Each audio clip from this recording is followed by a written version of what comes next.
ముందుగా ఒక గిన్నె తీసుకొని ఈ దోశల కోసం అయితే నేను ఒక కప్పు బొంబాయి రవ్వ అయితే తీసుకుంటున్నాను. ఈ బొంబాయి రవ్వ నేనైతే నా ఒక్కదాని వరకే తీసుకున్నానండి. ఒక కప్పు సరిపోతుంది. సో దీంట్లో నేను వాటర్, ఈ బొంబాయి రవ్వ మునిగేంత వాటర్ అయితే వేస్తున్నాను.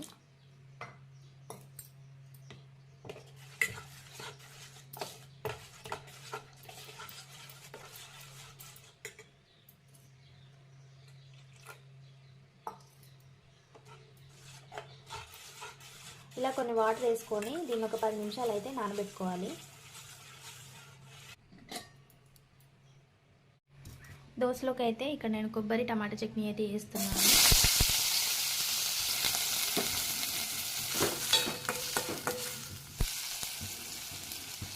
ఇవి ఫ్రై అవుతున్నప్పుడే దీంట్లో చిన్న చింతపండు ముద్ద లాంటిది అయితే కడిగేసి వేసుకోవాలి.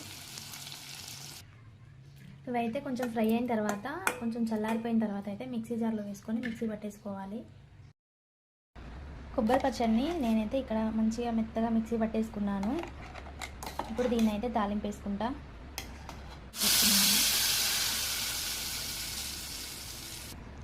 ఇప్పుడు దీంట్లో టేస్ట్కి తగ్గట్టు సాల్ట్ అయితే వేస్తున్నాను.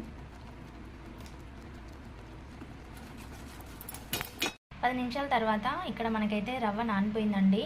దీన్ని మనం మిక్సీ జార్లో వేసేసుకోవాలి. దీంతో పాటు ఒక కప్పు కొబ్బరినిది కూడా తీసుకుంటున్నాను. మనం ఒక కప్పు రవ్వతో పాటు ఒక కప్పు కొబ్బరి కూడా తీసుకోవాలి.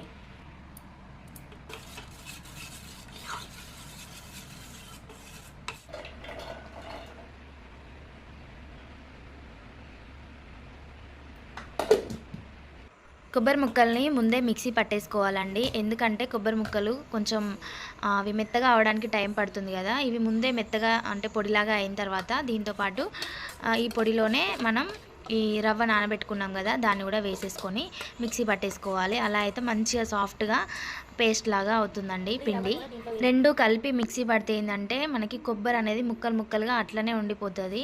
ఫైన్గా పేస్ట్ అయితే అవ్వదు. మనకి దోశ పిండి అనేది మంచిగా ప్రిపేర్ అవ్వదు అన్నమాట. సో ఒకటి తర్వాత ఒకటి రెండు కలిపి వేస్తే బాగుంటుందండి. ఇక్కడైతే నేను మళ్ళీ మిక్సీ పట్టేసి ఇంకా తీసుకొచ్చి ఇందులో అయితే వేసానండి. చూడండి, దోశ బ్యాటర్ అయితే మనకి ప్రిపేర్ అయిపోయింది. దీంట్లో కొంచెం సాల్ట్ వేస్తున్నాను నేను. రుచికి సరిపడా సాల్ట్ వేసుకున్న తర్వాత కొంచెం మళ్ళీ ఒకసారి కలిపేసుకోవాలి. టేస్ట్కి తగ్గట్టుగా ఉండే విధంగా చూసుకోవాలండి. అండ్ దీంట్లో ఇంకొంచెం టేస్ట్ యాడ్ అవ్వాలి అంటే కొంచెం జీలకర్ర అయితే ఇట్లా మెదుపుకొని అయితే వేసుకోవాలి. మిక్సీ జార్లో వేసుకున్నా కూడా బాగానే ఉంటుందండి. దీంతో పాటు మనం ఇంట్లో తినే సోడా వాడుతూ ఉంటాం కదండి, బజ్జీలలో వేస్తూ ఉంటాము. ఆ సోడాని అయితే కొంచెం చిటికెడ అలా వేసానండి. ఇష్టం ఉంటే వేయండి, లేదంటే వేయకున్నా పర్వాలేదు, ఆప్షనల్ అనమాట. ఒకసారి కలిపేసుకొని ఇంకా మనం దోశ పెనం అయితే పెట్టేసుకుంటే సరిపోతుంది. దోశ పెనాన్ని హై ఫ్లేమ్లో పెట్టి మంచిగా హీట్ అవ్వనివ్వాలండి. పెనం మంచిగా హీట్ అయిన తర్వాత కొంచెం ఆయిల్ వేసి ఇలా స్ప్రెడ్ చేసుకోవాలి. ఉల్లిగడ్డతో మీరు స్ప్రెడ్ చేసుకున్నా పర్వాలేదు, ఈ విధంగా ఆయిల్ వేసి స్ప్రెడ్ చేసినా కూడా పర్వాలేదండి. ఇక్కడ చూడండి, నేనైతే దోశ అయితే వేస్తున్నాను. దోశ వేసుకొని ఈ విధంగా మంచిగా చుట్టూ ఇట్లా స్ప్రెడ్ చేసుకుంటే సరిపోతుందండి. మనకి ఎలా అంటే అలా వస్తాయి దోశలు అయితే. దోశ వేసాను కదండి, దోశ వేసిన తర్వాత మనకి ఇలా బబుల్స్ అయితే వస్తూ ఉంటాయి. బబుల్స్ వచ్చిన తర్వాత ఇదంతా తడి అంతా కూడా ఆరిపోయిన తర్వాత మనం పైనుండి ఆయిల్ అయితే కొంచెం స్ప్రెడ్ చేసుకుంటే మనకి ఈ దోశ అనేది దానికదే పైకి వచ్చేస్తుందండి. పెనం నుండి దోశ సపరేట్ అయిపోతుంది. అప్పుడు మనం దీన్ని అయితే తిప్పి వేసుకోవచ్చు. మన ఇష్టం అండి, తిప్పి కాల్చుకుంటే ఇష్టం ఉంటే తిప్పి వేసుకోవచ్చు, లేదంటే అలాగనైనా మనం ప్లేట్లోకి తీసేసుకుంటే బాగుంటుంది. నేనైతే ఇక్కడ రివర్స్ చేశాను. చూడండి, దోశ చూడండి ఎంత బాగా వచ్చిందో. ఇంకా ఈ దోశనైతే నేనైతే ప్లేట్లోకి అయితే తీసుకుంటున్నానండి. ఇదే విధంగా ఇప్పుడు మనకి పిండి అయితే ఉంది కదా అండి, ఒక 4-5 దోశలు అయితే వస్తాయి. వాటిని అయితే నేను ఇంకా వేస్తున్నాను. మనకి ఎలా కావాలంటే అలా దోశలు అయితే వస్తాయండి. సెట్ దోశ అయినా, అంటే పల్చటి దోశ అయినా, లావుగా ఉన్న దోశ అయినా, స్పాంజ్ దోశ అయినా, ఎలా కావాలి అనుకుంటే అలా వస్తాయండి. మనం ఏంటంటే దోశ వేసిన వెంటనే ఆయిల్ అయితే వేయకూడదు.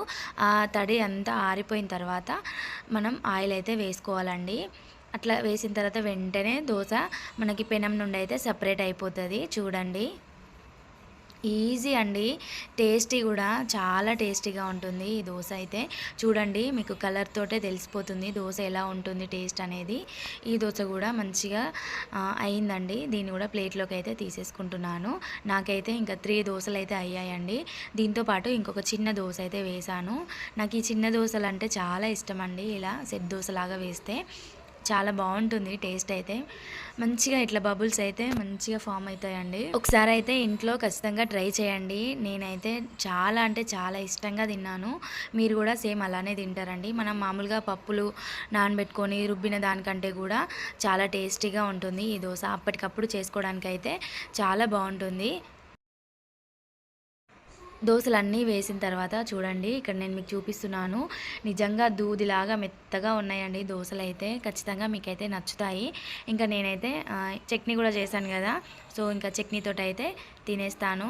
చట్నీ వేసేసుకుంటున్నాను. ఈ దోసలోకి మనకి ఈ కొబ్బరి చట్నీ అనే కాదండి, టమాటో చట్నీ, అల్లం చట్నీ, పల్లి చట్నీ, పుట్నాల పప్పు చట్నీ, ఏ చట్నీ అయినా కూడా చాలా టేస్టీగా బాగుంటుంది.